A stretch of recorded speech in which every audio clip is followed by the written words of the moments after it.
How to connect Merchant Tree to a printer and a cash drawer. Ang Merchant Tree ay pwede mong i-connect gamit ang tablet, ang mobile, PC, app, or browser. Pwede mo rin gamitin sa Windows, sa Mac, naka-Bluetooth, or wired, pwede. Simulan natin gamit ang app sa tablet. Una, i-connect ang cash drawer sa printer gamit ang RJ11 o RJ12 connector. I-turn on ang printer, buksan ang Bluetooth ng device mo, at sa app, punta ka sa POS, then printer settings. Tap scan for printers. Then makikita mo, lalabas yung printer mo dyan. Yung sa akin ay Vozi P50. So tap mo lang yan. Then ayan na, connected na siya. Tapos, tap mo lang yung test print. Lalabas ngayon yung physical receipt doon sa printer mo. Okay, so paano naman i-connect ang Merchant Tree gamit ang computer? I-on mo yung Bluetooth mo.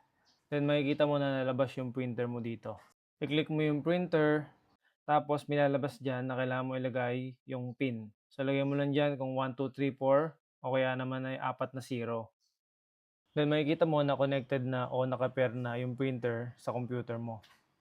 Then open mo yung browser. Mag-login ka sa Merchant Tree. Punta ka sa point of sale. Tapos i-click mo yung printer settings. So yung printer button dito sa gilid.